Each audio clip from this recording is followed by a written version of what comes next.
Irmãos, vamos abrir as nossas Bíblias em Lucas, capítulo 6.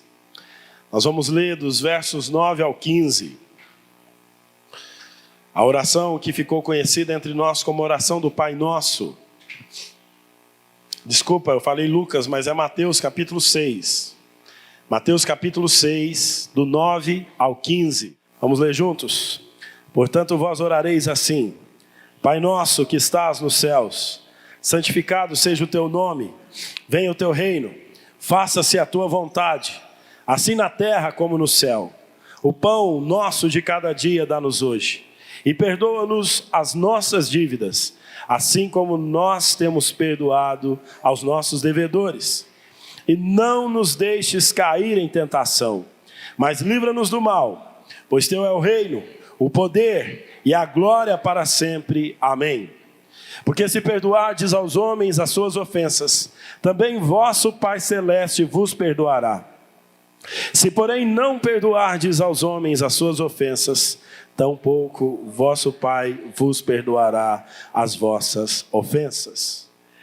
Mais uma vez, nesta manhã, eu quero destacar a nossa atenção para o versículo 13 deste texto. Mas livra-nos do mal. Mas antes da exposição, vamos orar mais uma vez, pedindo que Deus fale aos nossos corações. Deus amado, Deus querido, nós queremos pedir ao Senhor que ilumine a minha vida como pregador da Tua palavra. Fale através de mim, Senhor, porque eu creio que o Senhor é maior do que a minha miséria, Senhor. Eu creio, ó Deus, que o poder do Senhor é maior do que a minha incapacidade, do que o meu pecado. Eu creio, Senhor, que o Senhor usa vasos de barro como eu, Senhor. Então tem misericórdia de mim, porque se eu estou aqui hoje, foi porque assim o Senhor quis, e eu louvo por isso. Mas eu tremo diante de tal responsabilidade, ó Deus, e declaro que sem o Senhor, a minha presença neste púlpito não valerá de nada. As palavras proferidas aqui, se não saírem da boca do Senhor, ó Pai, não valerão de nada. Tenha misericórdia da Tua igreja, Deus, que me ouve nesta manhã. Fala também com eles, ó Deus, porque eles vieram aqui para Te louvar, para dirigir as suas orações, para oferecerem as suas vidas, para servirem ao Senhor e aos irmãos, ao próximo, mas vieram aqui também para ouvir a Tua voz. Então fala conosco, Deus, porque a Tua voz nos dá prazer, ó Deus. Ouvir a Tua voz, ó Deus, é doce como o mel, é preciosa como o ouro, como a prata. Então fala conosco em nome de Jesus. Amém. Eu espero, meus irmãos, que nesta exposição que nós temos feito sobre as estratégias de Satanás, vocês já tenham entendido que quando Jesus nos ensina a orar dizendo, livra-nos do mal, Ele está nos ensinando acerca da realidade espiritual que existe na vida do povo de Deus. Uma realidade de guerra, uma realidade de batalha. Livra-nos do mal, livra-nos do maligno, livra-nos de Satanás, livra-nos das suas investidas contra as nossas vidas, contra a vida do povo de Deus.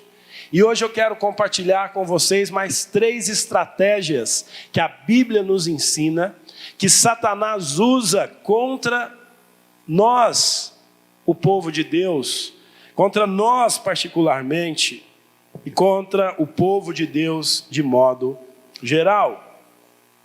Eu quero pedir que você abra a sua Bíblia em Efésios, no capítulo 6. Efésios capítulo 6 é um texto bastante conhecido por muitos aqui da igreja. Se você não conhece Efésios 6, especialmente a partir do capítulo 10, invista um tempo para ler, meditar e orar sobre este versículo, sobre estes versículos. Efésios 6 nos fala da batalha espiritual que cada crente enfrenta. Mas agora eu quero destacar o versículo 16. O versículo 16 nos mostra mais uma estratégia que Satanás usa contra nós para nos atacar na nossa vida espiritual. E nos atacando, tentar nos afastar da comunhão com Deus. O versículo 16 diz assim: embraçando sempre o escudo da fé, com o qual podereis apagar todos os dardos inflamados do maligno. O que são esses dardos inflamados do maligno? O que significa isso na nossa vida espiritual? Significa que, espiritualmente falando, Satanás usa como uma das suas estratégias atacar os nossos pensamentos, atacar o nosso coração. Satanás, ele lança os seus dardos com pensamentos contrários à palavra de Deus em nossos corações. O objetivo de Satanás é fazer que pensemos de maneira contrária à palavra de Deus. O objetivo dele é nos distrair para nos afastar da comunhão com o Senhor. E uma das formas que ele faz isso é colocando pensamentos vãos nas nossas mentes. É colocando pensamentos contrários na nossa mente. Uma das maneiras que Satanás faz este ataque é fazendo com que nós pensemos de uma forma diabólica, carnal, humana, e não pensemos de uma forma bíblica. Satanás faz de tudo para que nós deixemos de pensar biblicamente e pensemos como ele quer que nós pensemos. Então, ele ataca o nosso pensamento. Todo crente sabe que a nossa luta contra o pecado começa no nosso pensamento. O apóstolo Tiago diz que é no nosso pensamento que nasce o pecado. É por meio do pensamento que todos nós aqui, sem exceção, começamos a ser tentados. Toda tentação começa em nosso coração. Então, a luta espiritual de todo crente passa pelos pensamentos. Por isso, irmãos, nós precisamos aprender a usar as armas espirituais para lutar contra esta estratégia de Satanás. Nós precisamos aprender como pensar biblicamente, para que não nos afastemos da comunhão com Deus. Se eu não estiver enganado, Martinho Lutero foi quem disse o seguinte: nós não podemos impedir de um pássaro pousar em nossa cabeça, mas nós podemos impedi-lo de fazer um ninho em nossa cabeça. Nós não podemos impedir que pensamentos malignos venham à nossa cabeça. Às vezes nós percebemos que somos tomados por diversos pensamentos contrários à palavra de Deus, pensamentos de cobiça, pensamentos de ódio, pensamentos de julgamento, pensamentos de desânimo, pensamentos de suicídio, pensamentos de ansiedade, pensamentos de incredulidade, de pensarmos de não crermos em Deus. Enfim, de repente nós somos tomados por pensamentos que são contrários à palavra de Deus.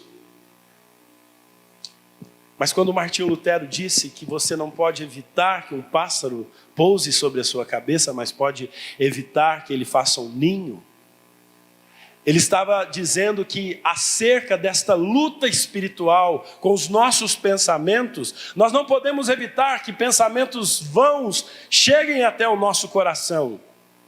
Mas nós podemos lutar sim, para que estes pensamentos não nos dominem. Para que nós não sejamos dominados por estes pensamentos. Então a Bíblia fala desta realidade espiritual. que Satanás vai tentar te afastar de Deus por meio dos pensamentos. Que as tentações do diabo virão atacar as nossas vidas por meio dos pensamentos. Mas a Bíblia nos ensina que se nós aprendermos a pensar biblicamente, é possível vencermos todos os dardos inflamados de Satanás. O apóstolo Paulo é um exemplo prático para nós nesta manhã. É interessante que o apóstolo Paulo não alimentava os seus pensamentos, ou pelo menos ele aprendeu a não alimentar os seus pensamentos num determinado momento da vida com rancores. O apóstolo Paulo não alimentava os seus pensamentos com ressentimentos e com amarguras. Paulo, meus irmãos, mais do que todos nós aqui nesta manhã, sofreu. Eu duvido ter alguém aqui nesta manhã, se você for esse tipo de pessoa, que Deus abençoe a sua vida. Mas eu duvido que tenha alguém aqui nesta manhã que tenha sofrido tanto como Paulo sofreu. Eu estava lendo essa semana a carta de Gálatas no meu devocional. E lá em Gálatas, por exemplo, fala que Paulo teve um sério problema com o apóstolo Pedro e com outros irmãos, Tiago e outros lá de Jerusalém, porque o Pedro, quando estava com os gentios, dizia, olha, não precisa se circuncidar, mas quando ele estava no meio de judeus, ele dizia, tem que se circuncidar. Então Paulo teve um conflito e repreendeu a Pedro de maneira bíblica. Aquela carta de Gálatas é uma carta que mostra essa luta de Paulo com parte da liderança da igreja primitiva. O apóstolo Paulo termina a carta que ele escreve a Timóteo, dizendo que poucas pessoas permaneceram com ele. Ele diz que muitos o abandonaram. Ele termina dizendo que estava praticamente esquecido pelos homens numa prisão em Roma. O apóstolo Paulo foi preso, açoitado, traído por homens, perseguido por homens. Ele foi perseguido pela religião da época, ele foi perseguido pelo governo da época, ele foi injustiçado. A igreja de Corinto que ele plantou, a igreja a qual aquele homem deu parte da sua vida, alguns irmãos estavam dizendo que Paulo era um homem fraco. Alguns irmãos daquela igreja estavam dizendo que Paulo não era sequer um apóstolo. O que Paulo faz?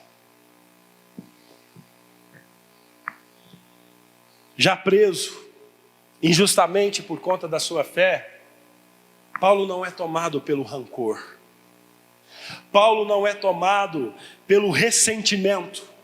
Paulo não deixa a amargura tomar o seu coração. Porque Paulo entendeu o que nós precisamos entender nesta manhã, que pensarmos amargamente, deixarmos o ressentimento tomar os nossos corações, deixarmos os rancores da vida tomar os nossos corações. Paulo aprendeu algo que eu e você precisamos aprender nesta manhã, que estes sentimentos são dados inflamados do maligno.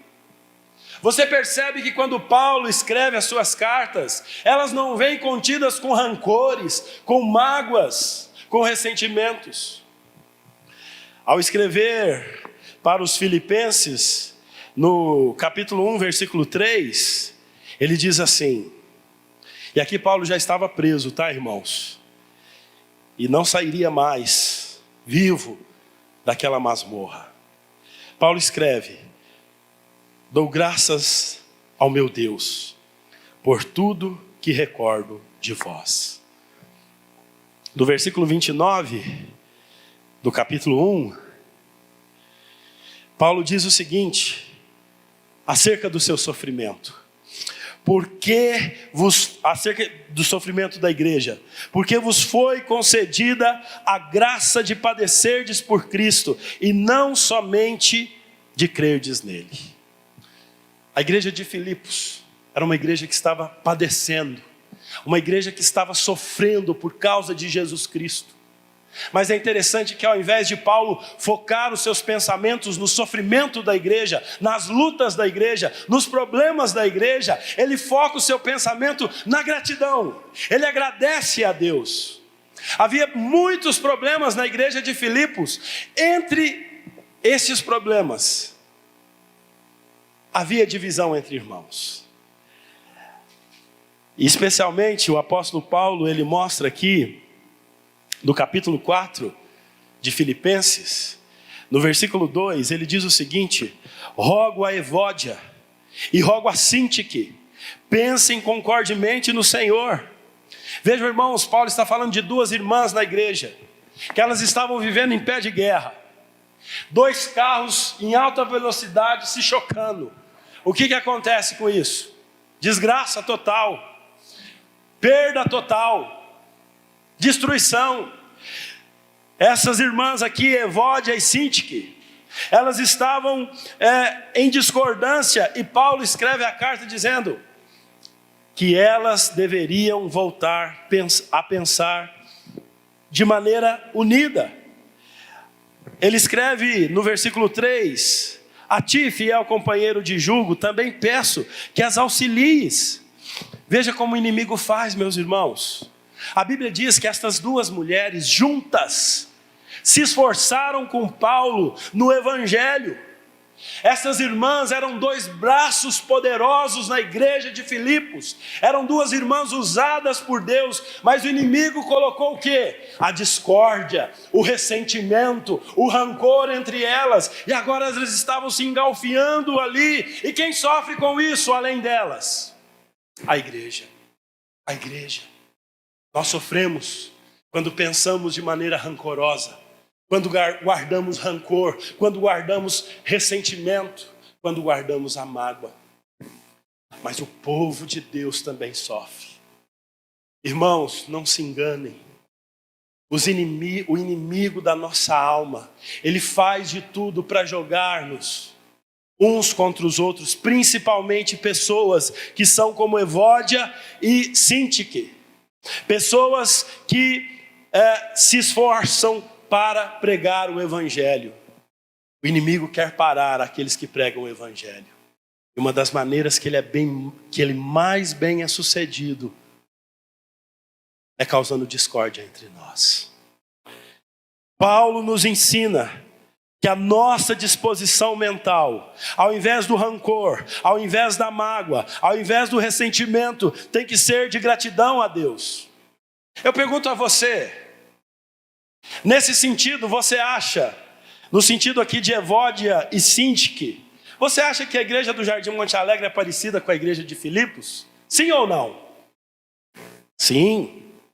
Nós temos entre nós as Evódias e as Sintiques dos nossos dias.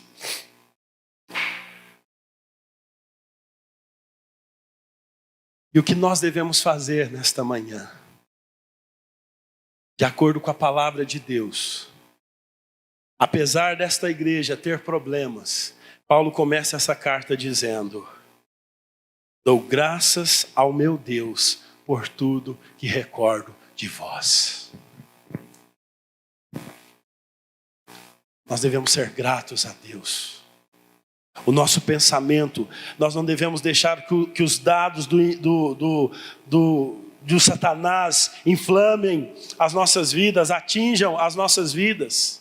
Paulo era um homem grato a Deus apesar das lutas. Em Romanos capítulo 1, versículo 8, ele diz: primeiramente dou graças a meu Deus, mediante Jesus Cristo, no tocante a todos vós, porque em todo o mundo é proclamada a vossa fé. Em Efésios 1:16, Paulo disse: não cesso de dar graças por vós, fazendo menção de vós em minhas orações. Alguém aqui tem alguma razão por dar graças a essa igreja? Pode falar, você dá graças a essa igreja por quê? Ela é uma benção. Ela o quê? Te alcançou. Quem mais? Você dá graças a Deus pela igreja do Jardim Monte Alegre pelo quê? Pelo serviço da igreja. Pelo quê, Johnny? Pelo amor. Você se sente amado aqui? Olha que legal, porque sabe, Johnny, tem irmãos aqui nessa igreja que falam assim: pastor, essa igreja não ama. Mas isso não é verdade, Johnny. Você dá graças a Deus pelo quê, meu irmão? Por essa igreja? Pelo acolhimento. Olha que interessante, presbítero Davidson. O Davidson é do conselho, ele também deve ter ouvido falar isso. Essa igreja aqui não recebe as pessoas bem. Você sentiu-se bem acolhido aqui, meu irmão? Louvado seja Deus. Você dá graças a Deus por essa igreja, por quê? Pelo ensino da palavra de Deus. O pastor, os professores são fracos. Mas a palavra de Deus é poderosa. E apesar de nós, ela é pregada de maneira fiel. E por isso nós damos graças a Deus pela igreja presbiteriana do Jardim Monte Alegre. Mais alguém? Mais algum motivo de graças por essa igreja? União dos irmãos. Esse aí está mais difícil, hein? Mas a união. Sabe, Fátima? Nos momentos mais difíceis da minha vida, nos 11 anos que eu estou aqui, esta igreja esteve do meu lado. Nos momentos que a minha família chorou, nos momentos em que a minha família perdeu pessoas queridas, esta igreja estava comigo. Essa igreja é unida. Às vezes nós não vamos na festa de casamento um do outro, de aniversário, mas quando nós estamos sofrendo, é o momento em que nós mais estamos unidos e nós podemos contar com esta igreja e nós damos graças por isso. Eu louvo a Deus. Não me esqueço quando nós perdemos o nosso filho, como esta igreja nos abraçou. Eu não me esqueço na partida do meu cunhado para a glória, como esta igreja nos abraçou. A nossa igreja é unida. Nós damos graças a Deus por isso. Tem mais algum motivo de graça pela igreja? Irmã Vera, a outra Vera lá. E isso.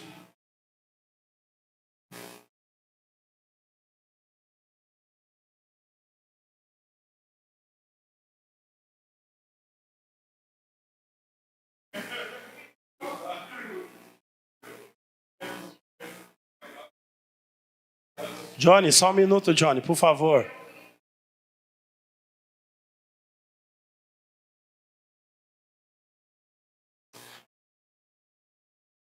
Amém. Amém. Mais alguma razão para agradecermos por essa igreja presbiteriana do Jardim Monte Alegre, presbítero Euquias? Essa igreja, oh meu irmão, certeza. Porque o povo chega para mim também, sabe o que? Eles falam assim: essa igreja não ora. E eu falo: meu irmão, eu acho que a igreja ora. Há reuniões de oração aqui todos os dias, todos os domingos antes do culto. E louvado seja Deus, porque essa igreja é uma igreja de oração. Vocês estão entendendo, meus irmãos? Alguém quer dar mais alguma razão antes de eu concluir? Vou concluir, senão... Amém. Nós damos graças a Deus, porque Ele é o Deus dessa igreja. Percebam, meus irmãos, se a gente fizer este exercício todos os dias em relação à vida desta igreja, como nós seremos vitoriosos espiritualmente. Você tem duas opções. Você pode olhar para pessoas que dizem que essa igreja não é acolhedora. Você pode ser daqueles que dizem que essa igreja não ora. Você pode ser daqueles que dizem que essa igreja não ama. Você pode ser daqueles que acreditam que essa igreja não pregue a palavra de Deus. Você pode ser daqueles que pensam que essa igreja não serve. Há esses dois tipos de postura. Mas nós aprendemos que pensar biblicamente é pensar como Paulo. É ser grato a Deus por tudo. E de modo muito especial, o Espírito Santo nos conduziu nesta manhã a sermos gratos pela vida desta igreja.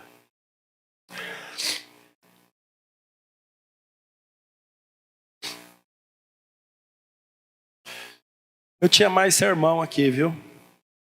Mas já estou satisfeito. E o tempo acabou também. Tem esses dois detalhes. Eu quero concluir dizendo que uma das estratégias de Satanás é minar o nosso pensamento. Satanás, ele quer fazer com que você acredite que você não é ninguém, que Deus não te ama. Satanás quer colocar pensamentos depressivos, depreciativos, suicidas no seu coração. Satanás, ele quer colocar o rancor, o ódio, a mágoa nos nossos corações. Mas a palavra de Deus nos ensina, só para nós concluirmos, ainda em Filipenses capítulo 4, como devemos pensar. Vamos ler juntos Filipenses 4, versículo 8. Ao invés de nós pensarmos e nutrirmos no nosso coração pensamentos vãos, a palavra de Deus nos diz. Vamos juntos?